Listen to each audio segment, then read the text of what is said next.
Hello friends, welcome to Indian study पर आपका स्वागत है। दोस्तों, जैसा कि आप सभी लोग जानते हैं कि यूपी पुलिस कांस्टेबल का एग्जाम 18 फरवरी को है।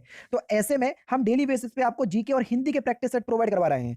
वीडियो के लाइक का टारगेट है मात्र 150 लाइक। तो प्लीज दोस्तों, मेरी आपसे गुजारिश है कि वीडियो में कुछ भी नया सीखने को मिले तो 150 लाइक जरूर से पहुंचाइएगा, ठीक है ना। नेक्स्ट पहला क्वेश्चन दोस्तों आपके सामने कि मुगल काल में पुलिस बल के मुखिया को क्या कहा जाता था। बढ़िया क्वेश्चन है, जल्दी से बताइए। तो दोस्तों, अगर हम बात करें कि मुगल काल में पुलिस बल का जो मुखिया होता था उसको हम क्या कहते थे, उसको हम कोतवाल कहते थे। क्या कहते थे? कोतवाल, यानी कि चौथा ऑप्शन करेक्ट। भारत के प्रथम गृह मंत्री कौन थे? बढ़िया क्वेश्चन से आसानी से आप बता सकते हो। भारत के प्रथम गृह मंत्री की बात हो रही है। तो भारत के प्रथम गृह मंत्री कौन थे? तो सही आंसर हो जाएगा सरदार वल्लभ भाई पटेल, ठीक है, पहला ऑप्शन करेक्ट। बाबू जगजीवन राम जो थे वो प्रथम श्रम मंत्री थे भारत के। और मोरारजी देसाई भारत के प्रथम गैर कांग्रेसी प्रधानमंत्री थे।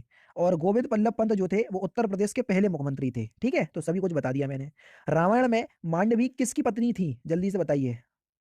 रामायण में मांडवी जो थी वो किसकी पत्नी थी? तो सही आंसर हो जाएगा आपका भरत की, पहला ऑप्शन करेक्ट। और नेक्स्ट क्वेश्चन से स्टार्ट करने से पहले मैं आपको बता दूं दोस्तों, आज हम बात करने वाले हैं यूपी कांस्टेबल की बेस्ट बुक के बारे में, जो कि चक्षु प्रकाशन की है। आप सभी लोग जानते हैं कि पुलिस कांस्टेबल के पदों पर 60,000 से ज्यादा पदों पर वैकेंसी निकली हुई है। आपको एक ऐसी बुक की आवश्यकता होगी जिसमें आप पूरा सिलेबस के अकॉर्डिंग तैयारी कर पाए और यह भी पता कर पाए कि लास्ट ईयर में किस तरह के क्वेश्चंस पूछे गए हैं। और इन्हीं सारी क्वेश्चंस को ध्यान में रखते हुए ये स्टडी बुक जो है वो तैयार की गई है, जो कि आप लोगों के लिए बहुत ही ज्यादा महत्वपूर्ण होगी। बिल्कुल सारा कुछ इसमें जो है वो बिल्कुल सिलेबस के अकॉर्डिंग, जैसा कि आपका सिलेबस है, पूरा सिलेबस यहाँ पर बता दिया गया है पहले ही, और उसी के अकॉर्डिंग जो है वो इसी बुक को तैयार किया हुआ है। अगर आप विषय सूची में जाकर के देखोगे तो सारा कुछ आपको यहाँ पर दिया हुआ है, ताकि आप आराम से अपनी प्रिपरेशन जो है वो कर पाए। चाहे आप जीके की बात कर लीजिए, चाहे मैथ की, चाहे रीजनिंग की, चाहे हिंदी की बात कर लीजिए। और इसके साथ साथ जैसे आप मैथ का कोई भी क्वेश्चन देखोगे तो उसका पूरा सॉल्यूशन आपको इस बुक में देखने को मिलेगा, जो कि आप लोगों के लिए बहुत ही ज्यादा अच्छी बुक साबित होगी आपकी प्रिपरेशन के लिए, ठीक है। इसका लिंक मैं आपको डिस्क्रिप्शन में प्रोवाइड करवा दूंगा,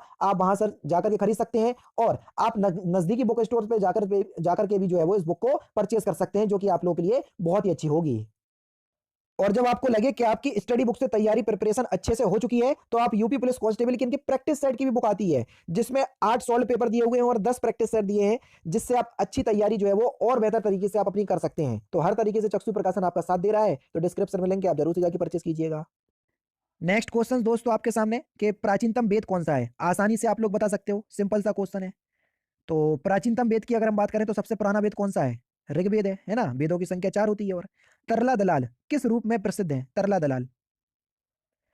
तो तरला दलाल जो है ये भारत की एक प्रख्यात भोजन लेखिका व रसोइया थी, ठीक है। इन्होंने खाना पकाने की कई कार्यक्रम जैसे तरला दलाल सोवा, कुक इट अप विद तरला दलाल की मेजबानी की, है ना। तो ये पाक कला विशेषज्ञ हैं, यानी कि पहला ऑप्शन करेक्ट। 31 अक्टूबर 2021 को किस दिवस के अवसर पर भाषा संगम पहल, भाषा संगम मोबाइल ऐप और एक भारत श्रेष्ठ भारत प्रश्नोत्तरी ऐप का शुभारंभ किया? तो 31 अक्टूबर को कौन सा दिवस मनाया जाता है? अगर आपको पता है तो ये क्वेश्चन बिल्कुल सिंपल है। तो प्रत्येक वर्ष हम 31 अक्टूबर को राष्ट्रीय एकता दिवस के रूप में मनाते हैं। तो बस चौथा ऑप्शन करेक्ट। भारत का संविधान लिखा गया था। तो आप सभी लोग को अगर पता हो तो भारत के संविधान को निर्माण करने पे 2 वर्ष 11 माह 18 दिन लगे, है ना। तो 2 वर्ष से अधिक किंतु 3 वर्ष से कम समय लगा। तो बस पहला ऑप्शन यहाँ पर आपका बिल्कुल करेक्ट। भारतीय संविधान में भारतीय संविधान में कितने मूल कर्तव्य दिए गए हैं? तो भारतीय संविधान में मूल कर्तव्यों की संख्या कितनी है? तो आपका सही आंसर हो जाएगा 11। तीसरा ऑप्शन यहाँ पर आपका बिल्कुल करेक्ट हो जाएगा। 42वें संविधान संशोधन के तहत 1976 में भाग का और अनुच्छेद 51 का में जोड़े गए। सिपकिला दर्रा हिमालय की किस घाटी में स्थित है? जल्दी से बताएं। सिपकिला दर्रा जो है वो हिमालय की किस घाटी में स्थित है? तो ये सतलज घाटी में स्थित है, चौथा ऑप्शन करेक्ट। त्रिपुरा को कब भारत के पूर्ण राज्य का दर्जा मिला? बताइए सर। तो पूर्ण राज्य का दर्जा त्रिपुरा को कब मिला? 1972 में, है ना। दूसरा ऑप्शन करेक्ट। लखनऊ में फिल इन द ब्लैंक्स क्षेत्रीय क्षेत्रीय केंद्र प्रिंट मेकिंग मूर्ति कला या मिट्टी के बर्तन और चित्रकला के विषयों में कलाकार को कार्य सुविधाएं प्रदान करने के लिए स्थापित किया गया है। ललित कला अकादमी, दूसरा ऑप्शन बिल्कुल करेक्ट। भारतीय राष्ट्रवाद के पहले या प्रारंभिक चरण को फिल इन द ब्लैंक्स चरण भी कहा जाता है। तो भारतीय राष्ट्रवाद के पहले या प्रारंभिक चरण को मध्यम चरण भी कहा जाता है। तीसरा ऑप्शन यहाँ पर आपका बिल्कुल करेक्ट हो जाएगा। महात्मा गांधी ने सत्याग्रह सभा की स्थापना फिल इन द ब्लैंक्स में की थी, कब की थी? फरवरी 1919 में की थी। तीसरा ऑप्शन बिल्कुल correct. Fill in the blanks Bharat में राजनीतिक सुधारों के लिए आंदोलन शुरू करने वाले भारतीय नेता कौन थे? तो राजनीतिक सुधारों के लिए आंदोलन शुरू करने वाले भारतीय नेता थे राजा राममोहन राय, दूसरा ऑप्शन करेक्ट। भारतीय रिजर्व बैंक ने पेटीएम पेमेंट्स बैंक लिमिटेड पर कितने करोड़ रुपए का जुर्माना लगाया? तो 1 करोड़ रुपए का जुर्माना लगाया था, पहला ऑप्शन करेक्ट। 28 दिसंबर 1885 को भारतीय राष्ट्रीय कांग्रेस की स्थापना गोकुलदास तेजपाल संस्कृत स्कूल के परिसर में कहां पर हुई थी, ये आपसे पूछा है। तो गोकुलदास तेजपाल संस्कृत स्कूल कहां पर स्थित है? बंबई में, यानी कि मुंबई में। तो वहीं पर हुई थी, दूसरा ऑप्शन करेक्ट। राष्ट्रीय अनुसंधान विकास निगम के नव नियुक्त अध्यक्ष कौन है?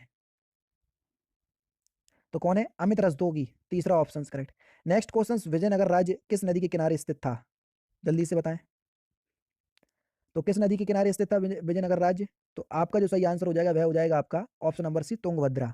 नेक्स्ट क्वेश्चन, बाल विहार प्रणाली के संस्थापक कौन थे? बाल विहार का मतलब है आपका किंडरगार्टन। प्रणाली के संस्थापक कौन थे? तो सही आंसर हो जाएगा आपका फ्रॉबेल, जो कि जर्मनी के थे, दूसरा ऑप्शन करेक्ट। एक सामान्य त्रुटि का पता लगाने की कोड सीआरसी का फुल फॉर्म क्या है? सीआरसी का फुल फॉर्म क्या है? तो आपका सही आंसर क्या हो जाएगा?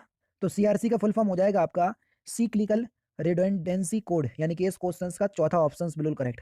टेस्ट क्रिकेट में 13 शतक लगाने वाले प्रथम भारतीय क्रिकेटर कौन थे? जल्दी से बताइए। तो कौन थे? सही आंसर हो जाएगा आपका वीरेंद्र सहवाग, तीसरा ऑप्शन करेक्ट। भारत के राष्ट्रीय सर्वेक्षण और मानचित्रण संगठन को विज्ञान और प्रौद्योगिकी विभाग के तहत कब स्थापित किया गया था? तो कब स्थापित किया गया था? 1767 में, तीसरा ऑप्शन करेक्ट।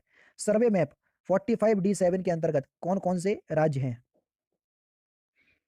तो कौन कौन से राज्य हैं? गुजरात और राजस्थान, तीसरा ऑप्शन बिल्कुल करेक्ट। उत्तर प्रदेश राज्य में टेहरी बांध परियोजना किस देश के सहयोग से पूरी की जाएगी? तो इस क्वेश्चन का आंसर आप मुझे कमेंट बॉक्स में बताएंगे। तो दोस्तों ये थे आपके इंपॉर्टेंट क्वेश्चंस जीके के, जो कि आपकी आगामी परीक्षा यूपी पुलिस कांस्टेबल के लिए बेहद इंपॉर्टेंट है। वीडियो अगर आपको अच्छी लगे तो प्लीज दोस्तों वीडियो को लाइक और शेयर जरूर कर दीजिएगा। बाकी फिर मिलते हैं नेक्स्ट क्लास में, नेक्स्ट सेशन में। जय हिंद, जय भारत।